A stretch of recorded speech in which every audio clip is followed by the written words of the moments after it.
if it's not eaten with fat. So the question is sugar good or sugar bad? It's a blanket statement that sugar's bad in general. If you eat sugar from a Snickers bar or a Mars bar, the sugar's still good, but it's what the sugar's accompanied with is the issue. So we've got the sugar cane juice here. This is basically sugar. Almost, probably 99% calories coming from sugar. There's no real fat in here. There's no nasties in this. There's no animal protein, whatever. But what we do is we refine this right down, dry it out, and we've got the sugar crystals, and then we add it to bad stuff. You know? So it's a bit like knives aren't bad, but if you give a knife to an idiot, they can be dangerous. If you give sugar to a food corporation that adds a lot of bad stuff to it, the sugar becomes bad. But the sugar's never really bad, it's what it's associated with. So knives aren't bad, sugar isn't bad, it's what people do with the sugar. What about white sugar? White sugar's fine. I know you weren't here yesterday, but we had this discussion yesterday. That's fine, same questions all the time. White sugar's not an issue, it's what people add white sugar with. I sprinkle white sugar in my fruit smoothies. My mum's clinically obese, she might sprinkle, she doesn't sprinkle white sugar on anything. She says sugar's bad, but she'll eat ice cream, dairy ice cream. So when she has a white sugar, it's having with animal fat and protein. And dairy is full of naturally occurring hormones. Even organic dairy, over 80 active hormones. So my mum's obese. She says she's just big boned. She says it's just genetic, but it's just what she eats. So if refined sugar's fine, it's what it's associated with. That's why you see a lot of the meth addicts. Most people do heroin and meth to lose weight. They do it to lose weight. The main reason people do drugs is to lose weight. And what do they eat? Most meth addicts I know, it's just lollies. Just like boiled candies, sweets, sugar, Coke, Fanta, lemonade. They get really skinny. But they're not healthy, obviously. But all the meth addicts I know, they stay away from fatty stuff. Unless they have a binge now and then. Because they don't want to put the weight on. So they're doing meth to lose weight, and they gravitate towards the high sugar things because they know that makes them skinny, just lollies. I knew a guy who just ate carrots and lollies. It's pretty much all he ate for a long time. Occasionally he'd binge out and have a Big Mac, very, very rarely, but he's rail thin, just always eating lollies, probably 3,000 or 4,000 calories a day, just sugared up. He had no teeth, but that was mainly from the meth, being dehydrated and stuff. But so sugar's fine, it's what it's associated with. If sugar was fattening, I'd be obese because I do not do enough training to be this lean. And it's not genetics, my mum's obese. My older brother, Jason, he's about 95 kilos. And he does the calorie restriction thing. He's 95 kilos, so. And we have the same parents. It's not genetic, it's diet and lifestyle. Freely's the same. Freely used to be 73 kilos. Now she's like 50, 52. Eats a lot of sugar. So sugar's where it's at. Best sugar though is in your fruits. If your fruits aren't sweet enough for you, add some sugar in if you want. What's going to happen? You're going to notice more energy. You're going to notice more stamina. And you won't be like, I know people who eat fruit, and I look at their fruit and I'm like, I wouldn't eat that. That's so tart. And then they're eating chocolate later on, or they're eating dairy ice cream or whatever. And they're like, oh, I'm just not disciplined. And so no, it's not you're not disciplined, it's you don't simply get enough simple sugars per day. So you gravitate to what you normally used to. So sugar's not the issue. The girl in Australia called I Quit Sugar, Sarah Wilson, she even admits she eats sugar. But she says, I've quit sugar for life, then a few paragraphs later goes, oh, I still have sugar now and then. And then she goes, sugar's not bad, it's fructose you have to look out for. It's like, why the fuck did you call your book I Quit Sugar? It should be I Quit Fructose. She says blueberries are insta-fat. Blueberries are insta-fat. So she's got a special little few paragraphs in my book coming out soon. I mean, like, blueberries are insta-fat. I'm just like, she's got no idea. But she's sort of come around a little bit because I see on Instagram, she's making more vegan dishes and that, and she does a few comments about me now and then. Calls me the banana devil or something. But she's basically, what happened with Sarah Wilson is she's like, put this really popular book in Australia called I Quit Sugar. It's basically a low carb book saying, bacon's good for you, but don't eat too much, she says. So she's sort of, she says, bacon doesn't make anyone fat, but don't be silly with how much bacon you eat. A couple of slight bits of bacon's alright, So she brings them in, but then tells them basically eat 1,000 calories a day. And just craziness. But now she's making more vegan recipes on Instagram and stuff like that. But basically she's worked as an ambassador for the Meat and Livestock Australia Board. because meat in Australia, the sales are going down a bit, you know. People are going, oh, let's go more veggie. So the meat sales are going down a bit in Australia, especially the younger generation, especially the women who want to get slimmer. They go, I'm not going to eat like a 500-pound linebacker, I want to eat like a ballerina, high carb. So the meat sales are going down, so they employed Sarah Wilson, who's just, you know, she used to work for Cosmo as an editor or whatever, and she's a meat ambassador. So she's on TV now and then saying, yeah, eat your meat, whatever. But not many people know that. And then she put out a book, which is basically just a meat book. But when you read it with a conscious mind, you can just see the flaws and the contradictions. Bacon's good for you, don't eat too much, but stay away from blueberries, because they're instant fat. Insanity. Insanity. So get your sugars as much as you want from fresh fruit. Fruits is the best. And that's why 100% long-term of fruit eaters are slim. Even if they have poor fitness levels, they're still slim. 100% long-term. Same with the rice diet. White sugar rice, slim. Back in the day, they had the rice diet where they just have sugar and rice. It was fruit, sugar, and white rice. And people were just getting so lean on it. It's just so low fat, so low protein, just slims you out long-term. Again, it's not a 60-day program. It's a lifestyle for life. It's like being in a relationship and saying to your wife or your husband, I'm going to be my best partner for 60 days. We're going to spend the rest of our life together, but for the next 60 days, I'm going to give everything. After that, it's all going to go to shit. As people do their diet, they're like, 60 days, I'll do the training and the diet, and after that, if it doesn't work, I'll just quit. It's crazy. Long-term results means long-term action. If you can't do the plan every day of your life, it's a fad. Next question. I had a friend who's like Liesel, and she's vegan, but she was decided again to eat fish because of her. She was concerned of her iodine. Iodine, yeah. Because the doctor told her that she's not getting enough and stuff like this, and because of her thyroid. Yeah. I didn't know how to convince her that she could get enough of it, the normal, with a high carb vegan diet, but yeah, I don't know what I should tell her. It's hard to wake up people who want to be asleep, you know. Given it's 2014 and all the information out there about how bad fish is for you, the mercury and things like that, what do you do? I think Freely did a good video about fish. So maybe you can just say, hey, what do you think of this crazy banana girl? She did a video about fish. What do you think about it? So she'll either say, oh, that girl's stupid, and then you'll know where she stands. Or she might go, wow, I never thought about that. I might be able to skip the fish again. All you can do is just give people YouTube videos, give people books or websites, and just leave it with them.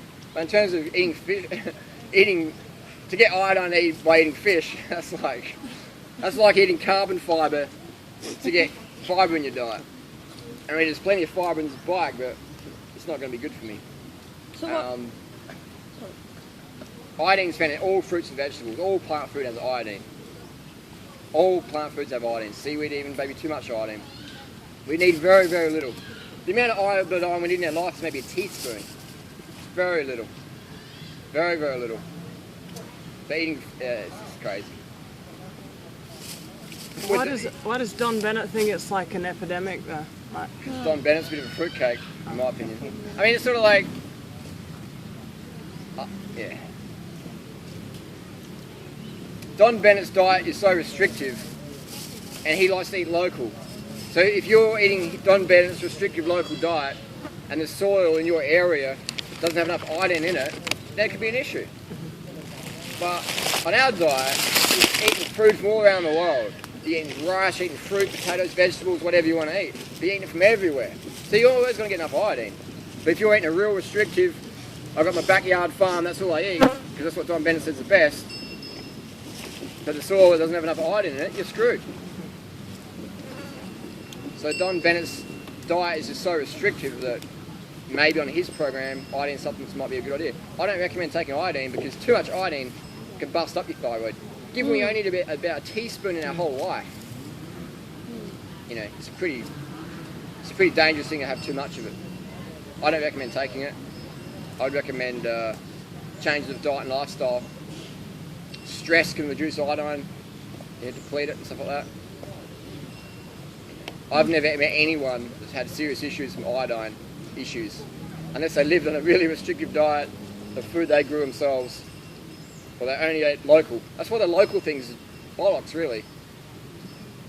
Eat a wide variety of things. Support fruit farms all around the nation, all around the country, all around the world. Get variety in your diet. Not an issue. But what do you tell your friend? Just send her that fish video link.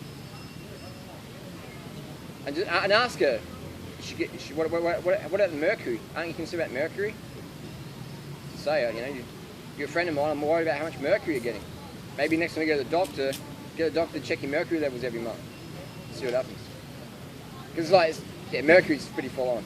That's very, very high in the fish these days.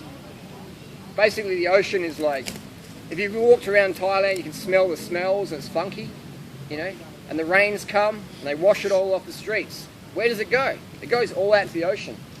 So the ocean is basically like a big cesspool today. And the fish are living in that, just they're filters of all that cess. And where we eat them. So fish are like probably the worst thing to eat. Just like dirty. All the toxins in the planet end up in the ocean at one point. So we'll thrash the oceans. So what your friend could do is maybe raise goldfish in a fish tank in distilled water and put them in a smoothie. Omega-3 smoothie. If the doctor thinks fish is so natural, then that should be fine to do. I said that to a nutritionist once and they didn't get it. I said, what? I can put plants in a smoothie. Why can't I put goldfish in a smoothie? Oh, you're disgusting. Oh, well, you're saying I should eat it. If fish is so natural, I should be able to blend it and drink it. Who would like a fish smoothie? One time my friend did it though. He was blending up raw sardines. Alright, in a Vitamix, serious. Had a kilo of sardines, heads and all, just put them in. He's a raw paleo eater. He had some dental issues. He had low B12. So he's been eating raw animal products the last 10 years. His teeth have gotten worse. His B12 is still low, except now he does shots. But he's eating these sardines, these raw sardines. He put like a cup of lemon juice in there. The taste, he tasted it like, he's about to spew. So I put some lemon juice in there, blended it up. This is Clinton, and a good friend of mine, good guy. So he blends it up and he's eating them in the shop. This cat from nowhere walks in his shop, because he always keeps the back door open, there's a backyard out the back. So this cat walks in and he's eating it, and the cat sticks its head between through his arm and like sniffing the blender. It stunk so much the cat from outside came in, and Clinton just started burst out laughing, and he said he gave most of it to the cat. He said it tasted so foul he couldn't do it. So it's a good example. But the cat was just like, you know, a fish for a cat is like mangoes for us, you know, or watermelon or something juicy and, you know, something good. That's why fish stinks, you know. That's why if it's not a compliment if you say someone smells or tastes like fish. It's not a compliment at all. Because it's not instinctive. Question? Oh, me? Oh. Am I going to stay in Australia? Yeah, just come and go. Just travel around. Just travel around. I mean, it's a bit hard. We've got the little dog now, the little fur baby, but I can still travel. No, I'll just travel around, yeah. It's all good. How'd you bring a dog here? You can, yeah, someone said, why don't you just bring Figsy to Thailand? You can do that, but she's not going to be back in Australia. What happens, some people do the loophole where you bring your dog with you, but the dog cannot go from Australia to Thailand because of the rabies and that. So what you do is you take your dog to Malaysia, you put it in a kennel for 6 months quarantine, it's about $4,000 or whatever, and then you ship it to Australia, it stays in quarantine for 1 to 3 months. If they deem the dog safe, it's released. If not, they put it down, or you have to put it back to Asia. So someone said the other day, you know, just bring Figsy, like, you know, like, I think there's someone from the US. They just assume that the laws in the US are the same for everywhere, because a lot of people don't travel. Some of my friends in Australia, like, oh, it's Australia, mate, you know, like, it's how the world is, isn't it? So I travel a bit. So one person said, just put Figsy under the seat. Like, she doesn't take up much space. And they were serious, you know. Another person said, freely, you're lying. I fly dogs from California to Las Vegas for a shelter system. And you can do it. She said, no, freely, you are wrong. I fly dogs regularly from the shoulder. Yeah, it's like, yeah, that's cool. It's in the US. It's domestic. This is international. Australia has the highest biosecurity laws on the planet. You know, Australia is the hardest country to bring things into. You can't even take bananas into South Australia, can you? I had some in the Tonga to get rid of them. You can't bring fruit into South Australia. They'll go throw it out. It has to be like dipped or quarantined or checked or whatever. But I just bring it in. Yeah, like I did a bike ride in April. I did 568 kilometres where I rode this bike 24 hours, no sleep, no drugs, no caffeine. And I rode from South Australia to Victoria, which is the next state. I rode out of the state, turned around the sign, came back in. And I had to go past quarantine. And I had my bag full of dates and stuff, and I'm like, I'm not stopping. So I turned my lights off. It was about 9 o'clock at night, just rode straight through, and the guy goes, hey! Hey! And I'm like, I'm not stopping, I just kept riding. But he would have just thought, what's going on? And then he just let him go. So I'm not going to stop and give my dates away just because some quarantine law. The irony is that fruit flies wouldn't even survive in our state. But what happens is the chemical companies, they're making so much money by dipping everything. That's just like it's just a monopoly. So they're like, yep, fruit flies couldn't live in South Australia, numbers that would cause an impact, but we're making so much money dipping all the fruit, it's fine. It's a great state to live in, it's a beautiful state. I love living in Adelaide, it's awesome. So how do you explain that? So I read a comment of you on YouTube which said that you actually find that greens are overrated. Yeah. So how would you explain? Because that is like the raw food thing. Like you can't do without greens. It's so important. I'm not saying you don't need to eat greens. Mm-hmm. I still eat greens, but a lot of people put importance on greens. I say greens. I live on greens. So people fill up on greens, but they don't get any calories. Yeah. And then they do a raw food diet for a week and go, that didn't work. Or they do it for a bit longer, and they're just binging out every weekend on Big Macs or whatever. So greens are part of the diet. Celery, lettuce, things like that. But they're not as important as carbohydrates are, because that's where you get your energy from. So you need to have your fuel, and then the greens give you a bit extra freshness, because a lot of the fruit's picked green or whatever. But the greens are, they're picked more freshly, because greens, they don't ripen, they're just ready as it is. But fruit, you pick it a month later, ripen it up, or in Thailand maybe a week or so. So greens can give that freshness that you might not otherwise have if your diet is, unpicked fruit, etc. So I think greens are fantastic, but don't fill up on greens thinking that you will get your sustenance, because you won't. Yeah. Would you say you can do without greens? Like you can get what's in the greens you can get by other vegetables and roots. Just that freshness element. If all your diet is rice and fruit that's been chipped in and it's not that perfectly ripe, so you won't maybe get enough vitamin C as much as you could have if you had some greens in there. So I think adding some greens is good. Maybe green smoothies, that's a good way to do it. I don't recommend eating the little bitter greens. I think that's more of a fad in the health world. It's like wheatgrass. It's like, drink this, put some hairs in your chest. I used to drink wheatgrass. Every time I had it, I was just like, and then I did have a bit of lemon or orange afterwards. So I think greens are good. Choose the lettuce, celery, and eat them as much as you want, but make sure you get carbs in as well. Otherwise you'll fill up and you'll be like, full of salad, but I've got no energy. I'm full, but I've got no energy. Yeah. So how often do you eat greens? In Thailand, almost every day when I go to the restaurant.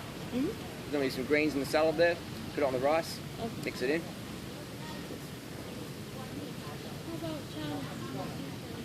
What's that?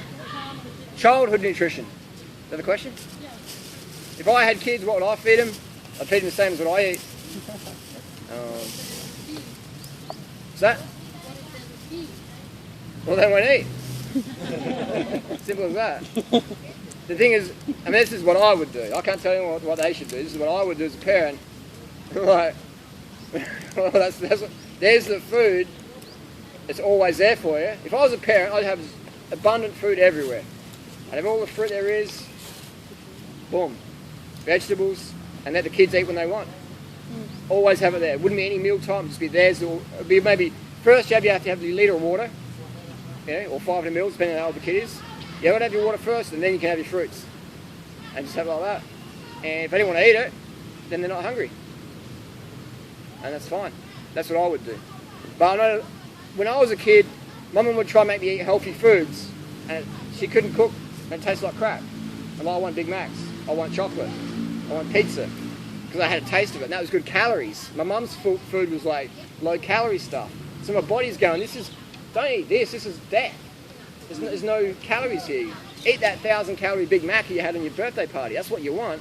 That'll give you energy. So my body attached direction and drive towards the things that gave me calories. My mum's cooking represented starvation because it wasn't enough calories, it wasn't calorie dense, and I didn't like it. So I only ate a little bit, and it wasn't enjoyable. So I always had cravings my whole childhood, So it's important to give kids that heads up on nutrition, and you can't cave into it because my mum caved into it. So the more my mum caved in to my demands, the more my body craved that food because I understood that's where the calories come from. So I would do the tantrums in the supermarket. I want the chocolate, I want a Snickers bar, and I want all that stuff, and she would give in. Not all the time, but most of the time. So that's what my body always craved, the high calorie junk foods. It's not because they're addictive, it's just because they gave me the most calories, and our bodies are driven towards high calorie things as survival. And then when I went vegan, I cut those things out of my life. So instantly my calorie intake's going down and my nutrition's going up. And we're getting enough calories for my lifestyle. So my tip for parents is you've got to be hardcore and just say, look, you don't eat. But then again, then the government can step in. I remember the Botenko family. Who's heard of Botenkos? It's like a raw food family, vegan family back in the day. They're not anymore, but when they were doing it, one day in the US, the what do they call it, child welfare, child protection services came knocking on the door and said, Miss Botenko, I heard you feed your kids just raw food. And she's like, oh, I need to speak to children now. So Sergey's probably 12 years old, he's pretty smart. And the officer said, do you eat just raw food? And he said, no, Mum took us to McDonald's last night. They're like, all right, okay. Thanks for your time. And left. It's a true story. It's so true. So that's what we're dealing with. So if I had children, I wouldn't tell anyone really what they ate. Because they're not going to come knocking on the door. In order to educate the kid, as soon as the person with the shirt came on, get the empty Big Mac container I found on the street, bring it to the door, and say, Dad, can I get another one of these? Dad, are we going to Macca's again tonight? I want to eat 4 Big Macs. And the officer go, no worries, sorry, waste your time. Have a good day. Who's going to win the Super Bowl? So if you're going to have kids, in my opinion, keep your diet private. Because your parents are probably going to freak out, your friends are going to freak out, the government's going to freak out. Be careful what you say. Just say, oh, I feed them lots of plant foods, but yeah, they eat, we've got a pet cat, and every few weeks the kids eat the cat. It's alright. Cat's a traditional food in Asia. Basically, that's what I tell people is have a pet cat, rat or dog. And if the kids get really hungry, they get deficient, they'll eat the cat, rat or dog. Just have it there, say to the kids, this is the knife. When you want to eat the doggy, that's what you do. Just the kids are looking at you like, I don't do that. But that's what you do as a responsible parent. Don't limit your kids' nutrition options. Have a pet, cat, rat or dog in the house at all times. That way if the kids need it, boom, you've done your role as a parent, responsible parent. Don't push your vegan values on your kids. Always have some raw animal. It's local, it's humanely raised, it's had a good life. It's a traditional diet for many people around the world. Not a worries. And then you're sorted. Then you have to worry about it. If the kids are hungry enough, they'll eat it. Otherwise, they'll just stick to the plants. We'll always have the pet in the house. Chihuahuas are good because they can't run that fast. The question is a big, broad question as far as balance, body, mind, and spirit. And I'm sort of new to this philosophy of the raw. Do you find balance of body, mind, and spirit in this diet?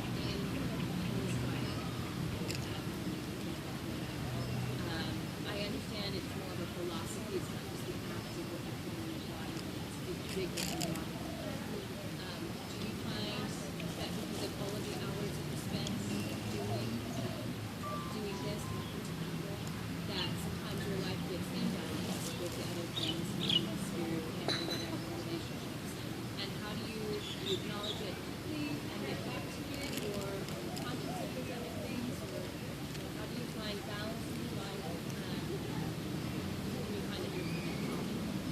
So how do you find balance in your life when you feel a bit imbalanced? I always feel balanced because I've been doing this lifestyle so long now. I don't see it as a diet, I see it more as a lifestyle. And when something becomes a lifestyle, then it's easy to balance. It's like a bicycle. If you're just walking down the street holding the front wheel, your arms sort of get tired. You're holding this front wheel, but if you've got the bicycle, the pedals, you've got that balance out of lifestyle. It's not just your diet, it's the way you think, the way you stand, what clothes you wear, how you interact with people. It becomes like this whole bicycle, this whole wheel, of life. So I find that's easy. When people just, like I'm guilty. I used to focus just on diet. I'll be up at 3 a.m. reading books, wouldn't do any sport, just diet, reading, and that was cool, but it made me out of balance. Because then my fitness went down, I wasn't sleeping enough, I wasn't having enough social interaction. So everything serves a purpose, but to have balance, it takes trial and error. That's what the first thing I tell people when I see them really focusing on food, I go, that's good, you know enough about food, but what other areas in your life can you do better in? That's why I didn't have children, because I know my life is not to have children. I had a vasectomy when I was like 25, 26, because I knew that having children in my life, for me, I'm not saying for anyone else, but for me, it wouldn't work for me. I knew that from an early age, so I'm like, snip it. So I find if I had children, I would get the fur baby Figsy, but, it's not like having a child. Because children, if we had Figsy here, Figsy just sniff around the park, comes back to you, but when you've got children, you've got to educate them, and it's just, having children is the biggest responsibility on the planet, and I knew that that's not for me. My life is about helping people help themselves get fit and healthy, and at the same time we save the animals on the planet. That's what I do, that's my life purpose. So I knew that early on, so I'm like, how can I align my goals? What do I have to do to accomplish that? For me it was no children, no 9-to-5 job, no TV, things that were just taking up too much time in my life. So I always feel in balance because I know how to get enough water, I know how to get enough sleep, I know how to get enough carbohydrates, I know how to train, not too much, not too little. But sometimes you have to make mistakes, sometimes you have to go too far to find out how far you can really go. Sometimes you have to screw the nut a little bit harder, and then when it snaps, you're like, oh, too far. Yeah, but unless you don't screw that nut too hard, you'll never find out how hard you can really go. So I've done a lot of trial and error, made a lot of mistakes, snapped a lot of nuts, snapped a lot of bolts, and I've learned from a lot of other people's mistakes as well, which I encourage people to do. You don't always have to make your own mistakes. You don't have to own it to learn it. You can learn from other people. Like the guy who died yesterday. I know that I'm always going to wear a helmet when I'm riding around. Now he was on a motorbike, he's probably speeding, but life's precious and short, so I learned yesterday from that guy's death that avoid taking crazy risks, So you can learn from other people's mistakes. But the sleep, water, sugar, that's why I harp on about so much, because that's the fundamental. When you get dehydrated, you're out of balance straight away. When you don't get enough sleep, you're out of balance straight away. When you don't get enough carbohydrates, you're out of balance. That's the most 3 fundamental things. That's everything. I can be the most positive person, but you get me dehydrated, I don't talk to anyone here. I'm like, I've got to go, I've got to get some water.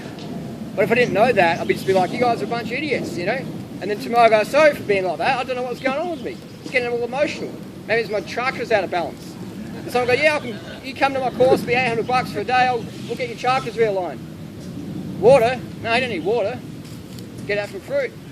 So that's why I say sleep, water, sugar. Learn about those things. Drink enough water so you're peeing clear every 2 or 3 hours. Eat enough carbohydrates. 10 grams of carbs per kilo of body weight per day. 5 grams of carbs per pound of body weight per day.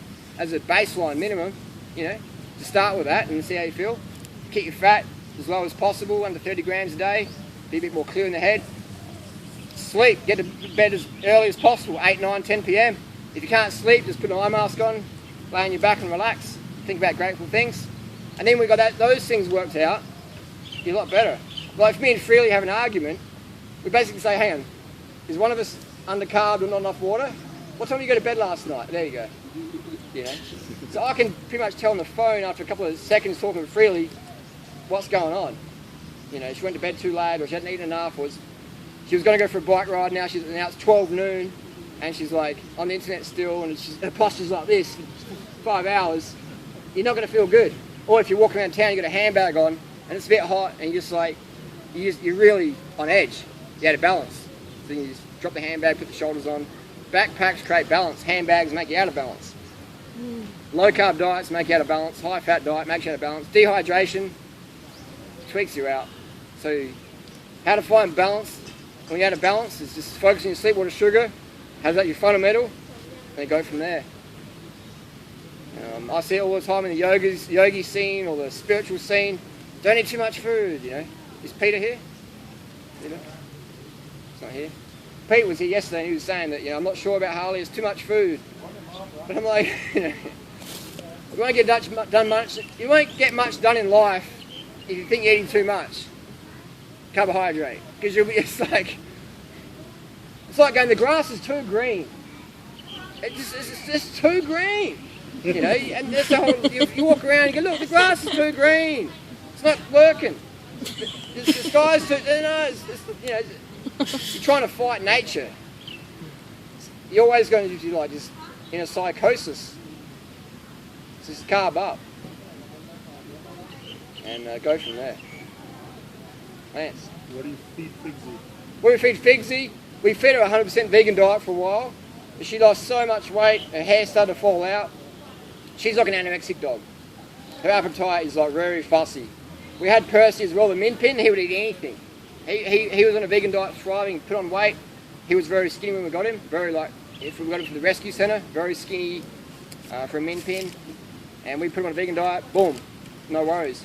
Figsy, vegan diet wasn't working for her. So I started dumpster diving from a local butcher. They throw out heaps of scraps every night, just getting it from them, you know. And Figsy put weight on, fur comes back, no worries. So we don't feed her a 100% vegan diet. We feed a lot of vegan foods, but I do get meat from the bin for her. She loves it. And it's just funny watching the dog eat meat from the bin, you know. They just licking the lips, you know. But people say, the nutritionists say you should eat meat. I'm like, okay, when I go dumpster diving with Figsy, you come with me. And let's see if you lick your lips like Figsy does. You know? I'm like, got my gloves on, I'm picking up. Oh, I used to be a fisherman full on, you know, so I don't mind too much picking stuff up. I'm like, this is like a dead body in my hand. I feel like I'm killing someone or something. Found a dead body, forensics. Yeah, CSI, and I put it in a plastic bag. And we have a special fork for it. We serve her up. But she loves it. She loves the meat. And dogs are meat eaters. Some dogs do well on a vegan diet. I think that, you know, I don't want to spend money on that industry. So, but I understand at the same time dogs eat a vegan meat diet, but there's plenty of ways to get free meat without supporting the industry financially, and that would be just going to landfill, trying to get it for my dogs. So yeah.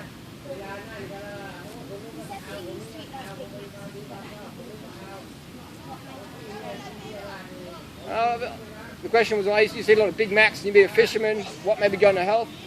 I guess I always like animals, but always like everyone else, you have to eat meat. That's good if you've got an animal as a friend, but we're at the top of the food chain. We didn't get to where we were today eating plants. You have to kill animals. You can be friends with them, but as long as you eat a couple, that's all right. And so I go fishing, but I always felt when I go fishing, I catch a big fish, big barramundi or whatever, and some part of me always felt bad when I'd kill them or they'd be flipping in the bucket, and I'm like, oh, I just wanted to kill the fish straight away so I wouldn't suffer. But I think I'm killing this fish, it didn't want to be here. So I did that for many, many years. I go fishing every day after school, spent all my pocket money on fishing lines and fishing lures and everything. I was fishing obsessed. I win fishing competitions even. The first competition of my life I ever won was a fishing competition. And I was just like fishing mad. And then even as a vegan for the first few years, I still go fishing. Still lures, just let them go. But then I worked out I'm still hurting the fish, I can't do it anymore. So I'd still go fishing today without hooks. You know, throw some lures out with no hooks and just, you know, tease the trout a bit, but with no hooks, just to watch them hit the lure. But so I just sort of started listening to my heart. I thought, this is wrong, you know. It's because I could eat a Big Mac now and then, it wouldn't hurt me maybe, but it's just wrong to do, so I don't do it. And then, like last night we had a Ming Quan restaurant. I'm eating this like tofu mushroom. I think it's mushroom, but it's like texture like a meat. I knew it wasn't meat because it's a vegan restaurant. But I'm just eating this. And go, this is meat. Why the heck are we eating animals in 2014? And then someone posted on the Facebook group, I think I ate meat last night at the restaurant. They said it was made out of mushroom, but it tasted like meat. It looked like meat. It smelled like meat. It was meat. I said, no, it wasn't meat. It was mushroom, you know. But they're still like going, I'm not sure, it was meat. And that's me, well, why are we eating animals when we can eat mushroom? So.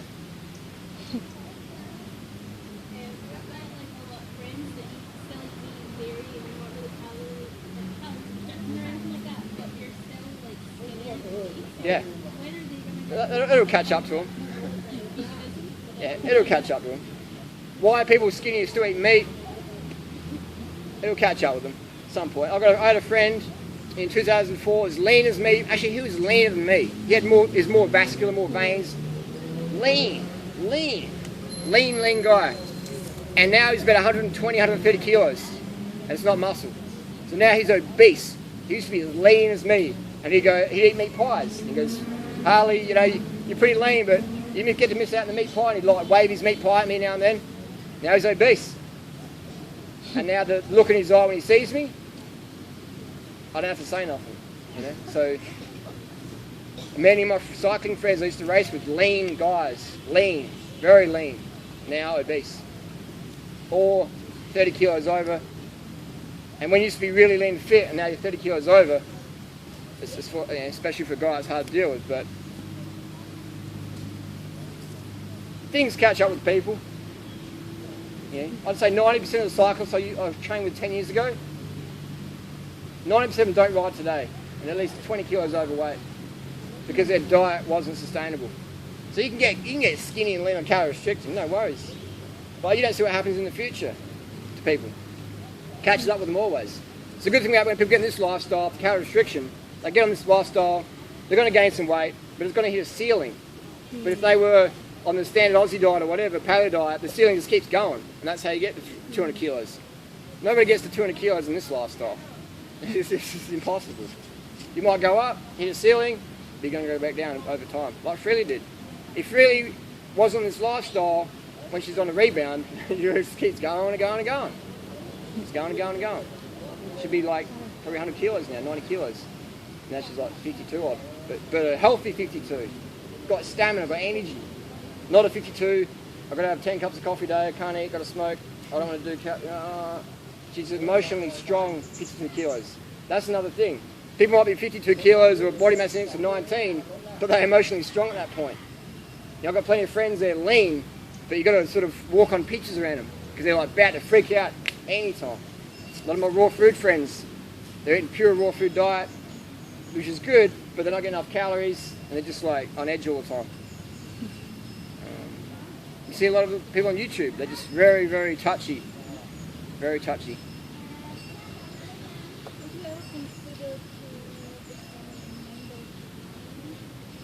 Would I ever consider becoming a member of Parliament? Yeah, I just do YouTube.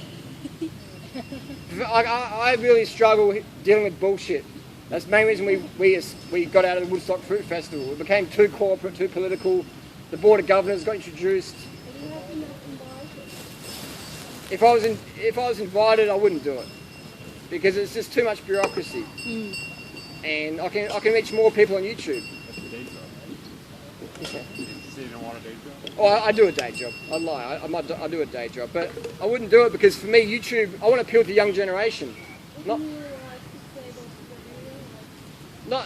member of Parliament can save Australia.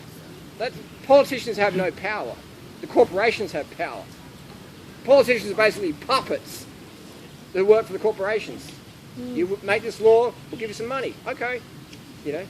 So what I do is with YouTube is appeal to people's pockets, get them spending money because every dollar we spend is a vote for what we believe in. Yeah, we can talk about veganism in Chiang Mai, whatever, but unless people put the money on the table, buy the vegan food, buy the fruit, it doesn't mean nothing, really.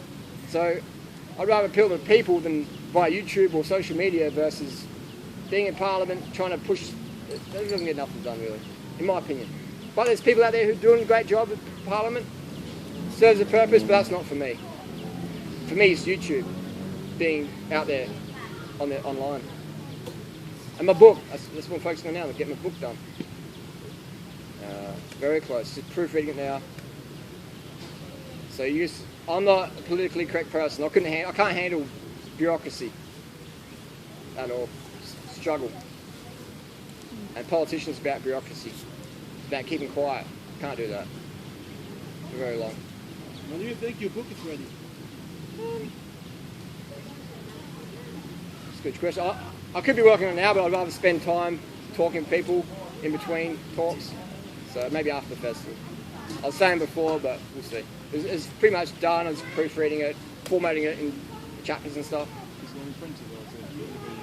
Start with paper, ebook for starters, and then print eventually. It'll be too controversial for Amazon. I'm pretty sure it will. I'm pretty sure you can't sell this book on Amazon. I'm pretty sure you couldn't. So it's not going to be New York Times bestseller? Not like I said it was, no. Ah. Unless some laws change and it gets on there. Well, I think now the goal's been shifted to become like an underground bestseller, a bit of a cult book that is too risky for the mainstream thing. That's what I'm assuming. That's the goal. Please don't ever become a politician, first of all. And I know you probably covered it before. How did you find 80-10-10 as you talked about going through, being a fisherman and that type of stuff? And how did you find that and Doug Graham and transition into that? I mean, I'm fortunate to have YouTube and social media that's, to find you guys. And then I know you probably covered it as well. Then why'd you guys split or what happened? I mean, How did I find Doug? I went vegan in 2001, and in 2002, 2001 I read a book called Fit for Life, talking about how good fruit is. I'm like, fruit's good, I'm going to eat fruit. So I started eating fruit for breakfast and lunch, sort of RawTill4 style. And then after a year eating fruit, my grandma gave me a book for Christmas or whatever. I didn't really like it, so I took it back to the bookshop to exchange it. And the lady gives me a credit, and I'm walking through all the self-development title books, and I see someone on raw food. I thought, raw food? Yeah, I've heard of that. So the book was called Raw Life by Paul Neeson. I picked it up, read a bit, I'll get that. So I got that book, went home, read it in like a day or so, and I had an interview with Doug in there. And I thought it's a great interview. And so I just looked up Doug on his website. We corresponded, he answered all my questions for free back then. Different person than what he is now. And so we started our friendship back in 2004. And after 10 years, it sort of went a bit sour. Doug changed a lot, became more money focused, a bit more fame hungry, super competitive, out of balance, cutthroat as fuck, and just went downhill from there. But that's how I found him, because I was already in the vegan lifestyle. I loved eating fruit, and then after reading 80-10 in 2006, I became a little bit of a proofreader for that book. Doug gave me a copy before it was released. I was like, this is a great book, it's going to help a lot of people. And went from there. And I went to all Doug's retreats, Costa Rica, US, good times. And then when Woodstock Fruit Festival come on, Doug was getting paid like a lot of money, like 20, 30 grand, or even 50 grand at one point to be a talker. This has come from Mike Arnstein. And then to cut costs for 2014, Mike wanted to reduce how much he's paying Doug and do a sponsorship system that people get to select who they want to give their $100 to. And so myself and Freddie would always be the top most sponsored people.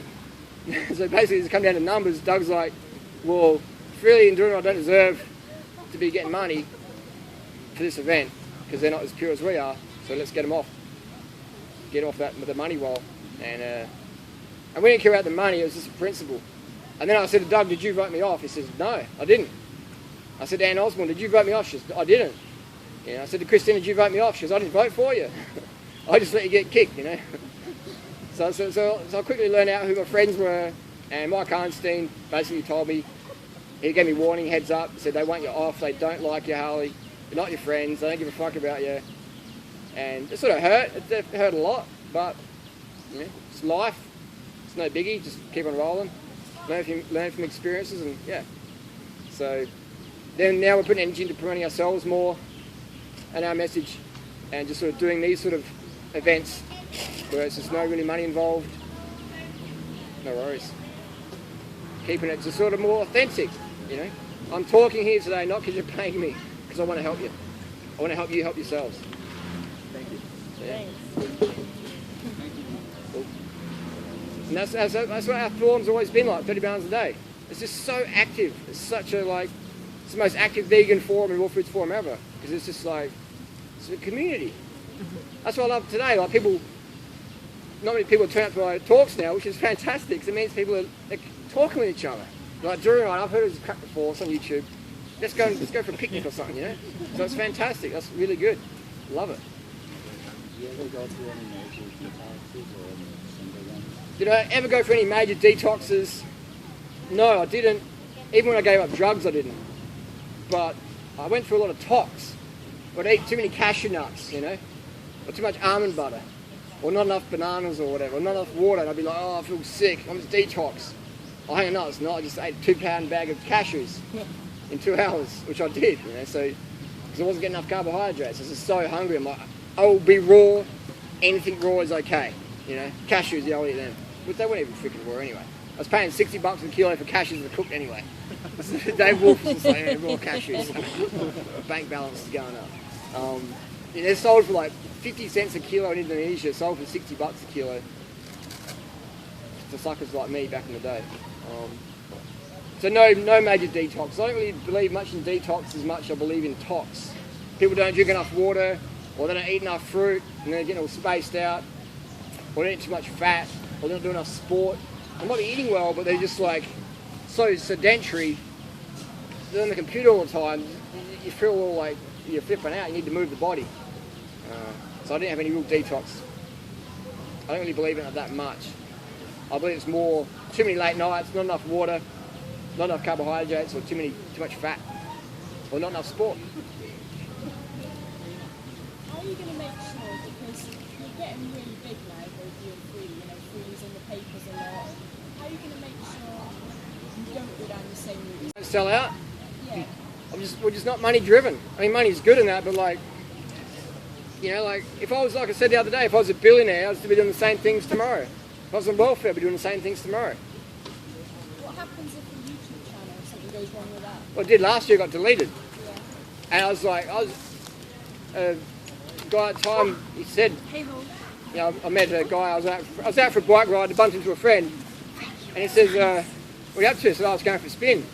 He goes, yeah, it's probably a good way to deal with it. I was like, what do you mean? He goes, you don't know. And I thought, well, what do you mean? You know? He goes, your YouTube channel's got deleted. I was like, what? What? He goes, yeah, your main account's gone. I was like, wow. Oh. I had 27 million views at that point. I was like, you know, so I went home, checked, boom, deleted. No notice. And I was like, whoa, where do we go from here? You know? And then I think I watched the Katy Perry doc on YouTube for some reason. I think Freely had it. So I'm watching the Katy Perry story about how she just busted her hump for 10 years, you know, to get somewhere, her career or whatever. And I thought, oh, that's a pretty inspirational story, you know. And I thought, well, I've lost my YouTube account, big deal. Big deal. You know, I've got a bit of a following on social media, let's start again. So that night I started like 9 more channels. You started working at it, bang up the vids, and then 2 weeks later my YouTube channel got reinstated for no real reason. So I could lose it today, it wouldn't bother me very long. It'd be a big financial loss, but it's no biggie. I don't have any debt, I don't have any kids, I'm used to living on the street. I can live on welfare, whatever, you know. But I've got the skills now where I can rebuild things. It's a bit like if you got all the money in the world and put it on all the planes and dropped it, you know, all the money in the world, every single dollar, and put it in all the Airbuses, 1,000 Airbuses, and just dropped it around the planet, in 10 years' time, people with the money would have it again. Because if you don't know how to manage money, it quickly goes. It's the same with social media. I could give someone someone from YouTube could create a superstar on YouTube, but if they don't know how to handle that level of attention, they'll quickly lose it. So I know how to build social empire. I know how to build social media presence. So if I lose everything, I can start from scratch. Obviously, it's a bit of a loss in momentum, but it's like a bicycle. I know how to get a good bike for cheap, because I work in the bike industry. So it's the skills you learn. How? It's fine. What's that? How? How what? To get a good bike cheap. When your friends are surgeons and they don't ride their bike much, they've got so much money, they're working so hard, they've got more money than time, they see a nice bike, they buy it, but they don't ride it. You know? And yeah, and the bike's pretty much brand new. And you buy a $7,000 bike for $1,000. Make friends with surgeons. Yeah. Well, yeah. So, but you don't need a $7,000 bike. $1,000 bike brand new is not. But it's just, that's what I mean. It's sort of like, how do you not sell out from the get-go, my goal, my life purpose is to help people help themselves, get fit and healthy, and at the same time we save the animals on the planet. So I tell people, you've got to have a goal in life, you've got to have direction. If you don't have that, it's easy to sell out. It's easy to get, whoa, tempted, you know, by money or whatever. So you've got to have that goal. What do I want to do? If I was a billionaire today, what is my goal? You know? I'd probably buy a Lamborghini and fill it full of bananas. I would do that. But I wouldn't buy a Lamborghini to say, look at me. It would be more of a tool to spread the word. And I love living the frugal lifestyle, the basic lifestyle. And we could make so much money selling people supplements and crazy crap. Really could sell little rice powder pills with echinacea extract and go, look how slim I got. You know, I just, you know, I'm eating pizza, but I take these pills and it works. We could sell so much. We could literally be millionaires selling supplements. We get invitations all the time. I could do a YouTube video. Look, I've ridden 600 kilometers today. That's all it took. This is like antioxidant extract, superpower. So I could be a David Wolf in the fitness world. Make so much money. But I wouldn't do it because I'd be lying to people. I'd be like ripping them off. I could do it though. What about things like bike sponsorships? Bike companies now come to me and say, look, we want you to ride our bike. But before they didn't want to know about me. Well, great, when I was struggling, you didn't give an F about me. Now I can buy any of your bikes any day of the week. You want to give me one for free. That's how it works. You know, when you're struggling to feed yourself, no one gives a crap. I don't want to be sponsored by bike companies because it means I'm locked into their product. So when I advise a product like a Garmin or a giant bike or a bag like this, it's because I've bought it. You know, I'll review products. If someone says, we'll throw you a bike for a month, tell us what you think. I'll say, okay, I'll review it for you, but I don't want to be sponsored and locked down. I'm not saying it's a bad thing, but people come for me for independent reviews, I'll give it to them. And I'm always transparent with my reviews on YouTube. I buy my Garmins, don't give me them. I buy them. It's a tax write-off. Yeah.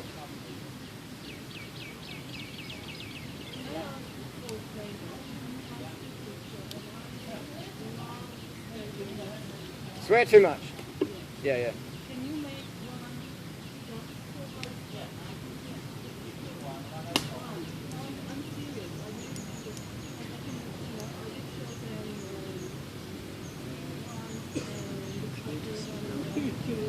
Yeah.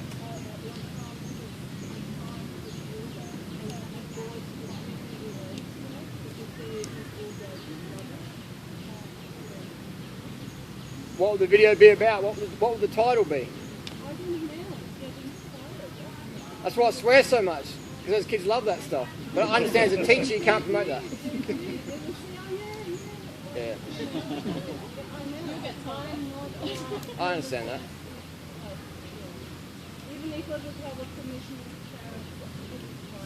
Yeah, I understand. I was saying maybe you could reframe it and maybe it could be like a study like, I know this guy called Gary Urofsky.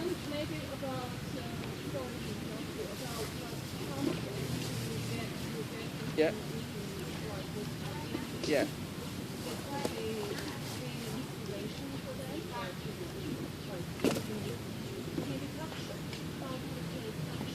Yeah.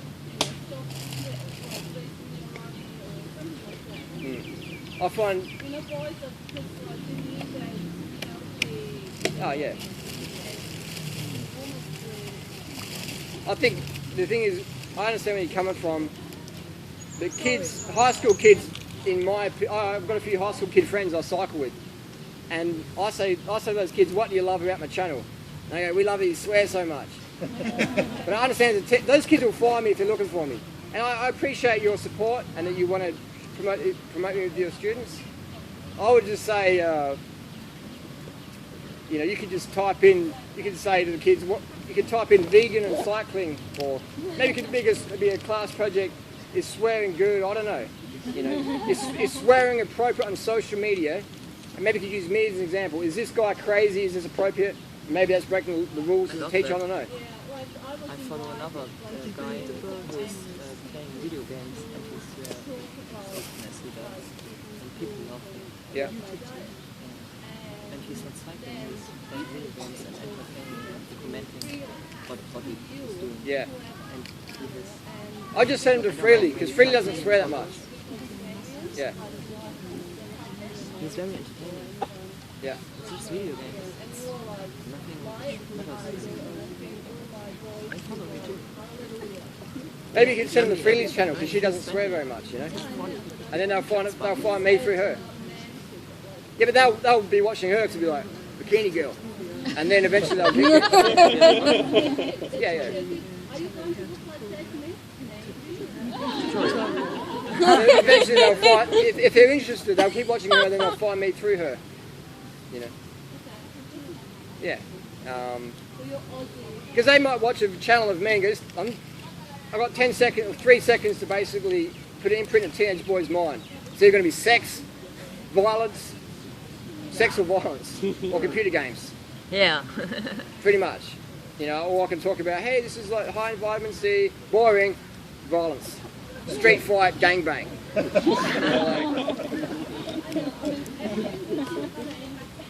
Yeah.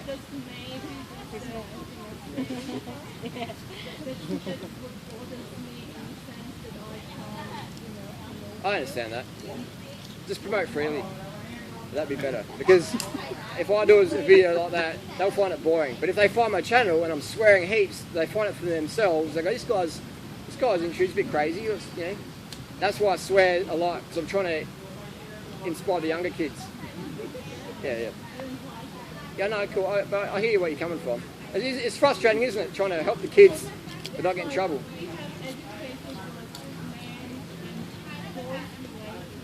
Yes.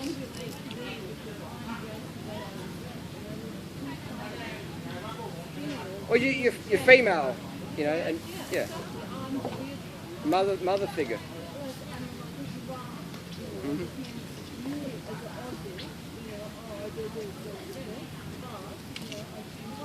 Yeah. Yeah, I've got some videos coming up like that. I do. I'll do that. Cool. I was wondering if you could give a couple of tips on training, like running, getting faster. A lot of people emphasise volume in terms of it, and I know you don't really emphasise that. You got quite fast without doing much volume training. I wonder if you could speak a bit about that. How should you train? My training tips I've learned from Lance Armstrong and some Kenyan runners. And what they do, the model all professional athletes do, is drugs, and more drugs. But we're not doing that. So how do they train? It's a lot of low intensity stuff to get your form good when you're running or you're spinning when you're cycling, and maybe a few minutes a week, 5 to 10 minutes a week where it's just all out, full gas. You know, I've trained with the Team Sky, went out with Richie Port and Philip Danyan. This January we went out riding and went out for a few days in a row, and then one day they did some intensity. But only 2 riders in the whole team did intensity, the rest just went cash. And they did like a 7-minute interval each, and they did 2 of them with like a half an hour recovery. But I know guys who aren't even that fit, and their coach gives them this like crazy workout, like 5 by 10 all out efforts. And I'm like, the pros don't even do that, you know? But often people get sold training programs that are way too intense, but people buy something and they want to get a workout for it. Like that Insanity or P90X or Sean T25, whatever. But basically it's just guys on steroids. What's the Insanity? David Horton, is it? And they're basically just guys on gear, which is fine. You can take gear if you want, but it's a bit misleading. If you're saying to your customers, this is how I got doing this program, you did it. You're doing weights, you're doing steroids, which is fine, but be honest about it. But people want to buy something really intense. They want to do some crazy training and tell their friends at work, yeah, I did Insanity P90X last night, 2 hours. Oh, you're pretty hardcore. But it's just going to burn you out. So my secret to training is cycling's the best, because you can ride easy, you can ride to your cafe, you can ride to work, you can ride to the train station, get the train to work, whatever. Use your bicycle, just light, easy spinning, cruising around, go up a hill now and then, and do most of your training on the bicycle, light stuff, spinning around. Just use your bicycle as transport. And then your body gets fitter over time. That's what I did for years. I've never had a driver's license. So for people who don't have access to a bicycle because they might live in a city that's car friendly only, you know, do what you can do, but I'd say move to somewhere that's bicycle friendly, because the bicycle is like incredible. But then you might find once you become into cycling, You work out, hang on, this city isn't just car friendly, it's also bicycle city. I met some people the other day. I was eating this dinner with some Spanish people I just met, meat eaters, you know, drunk. Come over here, boy, you're on a bike. And they started talking to me, so I sat down with the Spanish guys. And they're like, you ride a bike, man, you're the champion. I would never ride a bike in Chiang Mai. Crazy. Drinking a beer, smoking a cigarette. Oh, it's so dangerous. I'm smiling, oh yeah, cool. At the same time. But they don't have the cycling mentality, you know. But I'm taking people, like groups of 30 or 40 around the city, cutting down streets, just stopping the traffic, no worries. So they don't have a cycling mindset. Once you cultivate that cycling mindset, then you start to see things differently. Just like with fruit. Most people think fruit's a snack, but all of us know we can have a meal of fruit. You know, we can have fruit all day if we want. So it's the same thing with cycling. The bicycle is something you ride in the gym. You don't ride it outside, or maybe you race on the weekend. You don't ride a bike to work. That's like you're a nuisance on the road. No. You're getting fit. So cycling is my tip. That's the best way to get fitter, is using the bicycle, because running is good, but it takes years and years and years. Here's a no fucks given cat again. That time of day. What happened to the tail? Oh, the tails, they're always short in Asia, generally. That's the breed. They're short tail. Oh. So that'd be my tip, is just do easy training, and then maybe 5 to 10 minutes a week. If you feel like it, push it a bit. Do some weights or some faster cycling. But just most of your training, 95%, should be really casual where you can talk the whole time. So I actually made the mistake to overtrain for like 2 months, and got really fatigued, but didn't know that it was too much training, because I was like, oh, this is so healthy, I'm supposed to be so energetic, and so I was carving up, but I just did intense training every day, like 2 hours and with sprints. So my question is, once burnouted, what would be your advices to? Just go back to the healthy diet and lifestyle. Go back to training where you still train, but you just go easy, a talking pace, like riding around. No sprints. Yeah. No high heart rate stuff. Just go to a level where you might be sweating, but you can still talk. None of these fad insanity programs or stuff like that. Just cycling. Yeah. So walking, cycling and walking is the best. How long would you say does it take to recover? Depends on the person. You know, you're young. Do you have kids? No. No. And you're on holiday, so you have more energy to just relax and chill.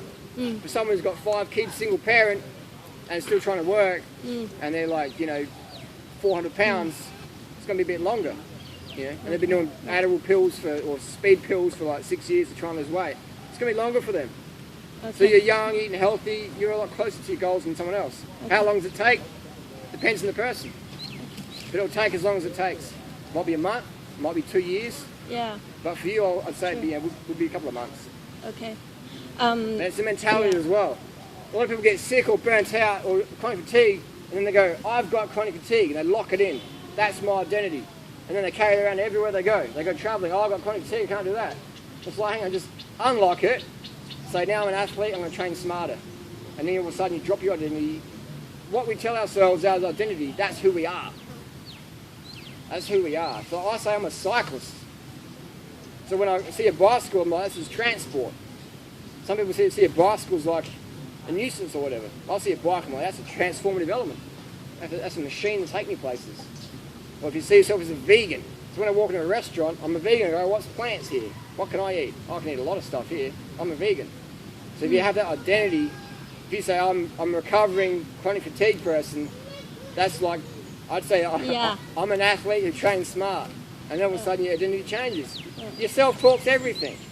Today we were up the mountain, my tyre was a bit flat, and this bag was swinging around, and it bothered me for a little bit. And then Anthony was picking the pace up, and I'm sweating a lot, and I didn't have much of a warm-up, but my stomach was a bit tight, so I had a liter of water. But I just blocked those things out, and just breathed in, just relaxed, and just float up the mountain. And I just forgot about all the problems. And then I just went faster and faster and faster, until there was no one left. But if I focus on the swinging bag, or the flat tyre, or the creaking pedal, it would crack me. Okay. So yeah, we have to focus what we want to achieve. So how about training early when you're chronically fatigued? Because the sleep is so important then to recover. The rest is important more than sleep. So then you do exercise better during the day. Yeah, just get up in the morning at 5, 6, 7 a.m. and go out for a half an hour bike ride. Or you don't have to do exercise, you just ride your bike to work or ride to the markets. And you're still getting your lymphatic system pumped, you're still getting the blood flowing. You have to do something every day, unless you're in real pain, you can't, it's okay, but you have to walk every day or ride your bike every day. Just a little bit, maybe an hour a day, just at talking pace. Get a bit of sweat on your skin, a bit of glow. And that's the mistake people do is they go travelling for a few months with no bicycle, and they might walk a bit, but it's pretty hard to walk in Thailand. I mean, I'm grateful I've got legs, but when you've got a backpack on, it's sweating and you're just like, it's just hard. But when you're on a bicycle, you cool down, it's like sit down walking, you've got a fan in front of your face, you know? When you're walking, it's like, when I do the walking tour in the morning, it's harder for me to do the 11 a.m. market tour than ride up down the mountain, really. So I go up the mountain, I'm getting a bit of breeze, I'm sweating a bit, but then I come down, it's nice and cool. Yeah, the downhill is great. Yeah. So you get to cool off, but the walking tour is just like, yes, it's full on. But so it's just about going easy, but being consistent and going every day. Unless you've got like a knee pain or a fever, then don't train. But if you don't have knee pain or injury or fever, train every day of your life, but easy. That's good. I'm doing the right thing then. Yeah. So a last one, if you don't mind. So actually, I started to gain weight during the time I was overtraining. So can overtraining cause gain weight? Can overtraining cause weight gain? For sure. If your cortisol levels go up, your body stores more fat and fluid, mostly fluid. Most people's excess weight is fluid. The body can store a lot of fluid. Who's ever seen someone get on antidepressants and just like, poof? Yeah, I've seen a lot of people get on antidepressants and they gain like almost 20 kilos, you know? It's all fluid. How about looking at it like a starvation mode? Like it's a bit like eating too less. Yeah, like if you train your body to run on less fuel, you can do that to an extent, but then once you get the fuel in again, then the body goes, well, we've been living on 1,500 calories a day, now it's 3,000, let's store the fat and fluid. Yeah. But then over time, the body works out and goes, hang on, oh, we're not in famine anymore, let's drop it again. Yeah. Because the body doesn't want to be too heavy for the knees. So we'll put the weight up to balance the hormones out, bone density, and it will drop it down again, smooth it out. The body's very smart. We just have to get out of its way. And what people do is, I mean, Doug Graham recommends if you've got excess weight, just have cucumbers for dinner until you reach your goal weight. Doug says to one girl, eat 1,200 calories a day to reach your goal weight. I would put $100,000 on it. That girl will not last in this lifestyle. And even if she got to a goal weight, she wouldn't last in that. I put $100,000 on that. But that's Doug's old school thinking. So me and Doug agree on a lot of things, but we also disagree passionately on some others. So I don't recommend eating cucumbers for dinner. I recommend carving the fuck up and live hard next day. Do some stuff. Don't sit around going, oh, I had too much calories, I think. I don't know. It's like boring. Boring. Okay, cheers. And it, just go easy, go every day. Ride around, see things, explore. I met a guy in 2009, Kevin, in Malaysia. He's about 50, in good shape, eats a vegetarianish diet. But what I learned from him is he's got an adventure mindset. I would ask him, where do I go in Penang with Kevin? And he'd tell me all these streets. I'm like, how do you know all this, man? You don't have a Garmin, you don't have a map. How do you know all these streets? He goes, hey, Harley, every day I ride my bike somewhere new. I'll go down that street, I'll go down here. And I was like, wow, that's such a good mentality. You know? And he doesn't go, he wasn't even that fit. You know, we did a run together, he was out of breath, but he was pretty slim. He was just consistent riding around. So I thought that was a great mentality, just explore things. Be like a kid again, where you ride to the end of the suburb or whatever. Doesn't matter how fast you go, what time you do, whatever. As long as you're out there, spinning your legs, being a cyclist, that's all that matters. Map, which was maybe a kilometre. A kilometre I rode as a 10-year-old, I thought that's awesome. And it was for back then. Yeah, it was literally a kilometre, and I was just stoked on that. So it's about having that childhood mentality as an adult. Yeah, cool. Someone the other day went up the mountain and said, oh, I feel a bit depressed. I'm like, why is that? They're like, oh, you know, I'm not as fast as you guys. And I'm like, we've been riding a little bit longer than you. I said, no offence, but you're riding for like 4 days. This is your 4th time at the mountain. It's going to take you a few years to really be charging up here. So don't beat yourself up. Enjoy the view, enjoy the atmosphere, enjoy the sweat, enjoy the newfound, enjoy the blood nose or whatever. Just enjoy the experience and be patient and just consistent in your direction. If you try and get your goals done today, it's not going to happen. You can get daily goals done today, but not long-term goals. But that's what the fitness marketing world does. It's like 60-day, 30-day, 21-day, 7-day program. You know, boot camp, whatever. Every time I ride past the boot camp in Adelaide, it's full of people who are out of shape. And they're out of shape because they don't know how to train, they don't know how to eat. But these personal trainers take advantage of that ignorance. And like, well, you know, it's like a fat farm. It's like, it never works. What works is long-term lasting change. This lifestyle works. So I tell people, get out of the fads and stuff and just, you have to incorporate daily discipline. But make it fun. And have the mentality of the child. Like, it's like the puppy, I saw a puppy the other day, yesterday. Who's saw my vlog with a dog biting me? Yeah. Was it today when I put it up? Or? The little puppy. Yeah, I could lose track. But this little puppy was just like biting my hand, you know, playing around. It was that puppy mentality. It was just so entertained by me. But an older dog might be just like, yeah, whatever. So often we lose that passion, that adventure mindset. So I tell people, bring it back into your life, you know. Just see the world through the eyes of a kid a bit, especially when it comes to fitness. Most people are like, you know, it's good to look at power meters and pace, and that's fantastic. They're tools to help us their goals. But at the end of the day, you've got to have a bit of a creative mindset and have fun with it. So when you go surfing as a kid or whatever, you catch your first wave, you're just like, yeah! You know, just that whole, bring that mindset back in. It's just a choice in the moment. You know? Do you think this has proved itself popular enough to do every year? And do you ever see a point in the future where you think you would be too busy to give your time so freely as you do now? Will this event get too big and will I be too busy? Well, do you think it's popular enough so you would do it every year? Oh, yeah. Yeah. I mean, Woodstock Fruit Festival, maybe 100 people for the first year. We've got almost 200 people here. So, yeah, we keep cranking. And it's just a great city for it. And do you think that you ever get to a point where you're too busy? I can't, because I don't have children. I'm not having children. I don't have a business. I make a living on YouTube, and I'll be an author soon. So it's just that YouTube lifestyle. That's the beauty of YouTube. It gives you like this crazy lifestyle. It's insane. It's insane. You know.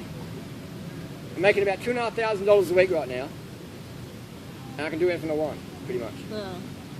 All my friends making that sort of money, they're like, I can spend as much time with the freely as I want. All my friends making that sort of money, they never see their partners. They see their partners at the end of the day and they're all both too stressed out or like tired to really do anything, connect. And then you go to bed at maybe 10 o'clock, have a few wines to settle down because you have so much caffeine to get the job done. And then you've got no energy for anything else, and then you wake up in the morning and just kiss them goodbye and see you later. So people spend like maybe an hour quality time with their spouses a week. Me and Freely, we're in our pockets every day, you know. Our offices are like next to each other. You can throw a banana at her. Yeah, we do that now and then. Just play around. So, yeah, we're like brother and sister almost. So it's good to have a bit of a holiday. But YouTube's a powerful lifestyle. But too many people are too critical of themselves to really do well on it. Anyone can. Pay attention to what's trending on YouTube. It's great. You reach a lot of audience, you get paid really well, you have a real life of freedom. You got the bracelets in the bag? Yeah, I've got some bracelets in the bag. I already did that bit out, don't worry. If people want to wear a bracelet, I've got some today from the Mountain Women. They're free. Cool. Maybe next year we'll get some proper ones printed up. But this year, if you want one, go and get one. I guess we can wrap it up now. So the Q&A will be every day, 3 o'clock here. Even if I forget to put it on the Facebook events, it'll be every day, 3 o'clock here. The market tour every day too? The market tour every day at 11 a.m. Okay. Today I forgot to put it up, and 3 people turned up, and that was cool. But I realised I made a mistake by not putting it up. So every day, 7 a.m. bike ride from the Marina Hotel. Every day, 11 a.m. Marina Hotel market tour, and every day 3 p.m. question and answer here. About an hour. Done. So yeah, I'm going to go to the twins' house now. And there's a rice eating competition on. I bet a guy. Yes, you can. Is your ass nice and you can have one? Can I please have one too? Yeah. I'll put it on the grass I'll here. line up behind you. So, Would you get me I bet one? someone $1,000 today Would you get me one? if they can eat more rice than me. There are enough. Oh, really? But you know, they are all. And it has to be over 5,000 calories. Because someone was saying, oh, I can eat 5,000 calories of food a day, but I'd get fat. I don't do exercise. I'm not. If you can eat 5,000 calories of rice and eat more than me, I'll give you $1,000. So hopefully Peter's turned up. Rice contest, right? I can't eat 5,000 calories of rice. But he reckons he can. He's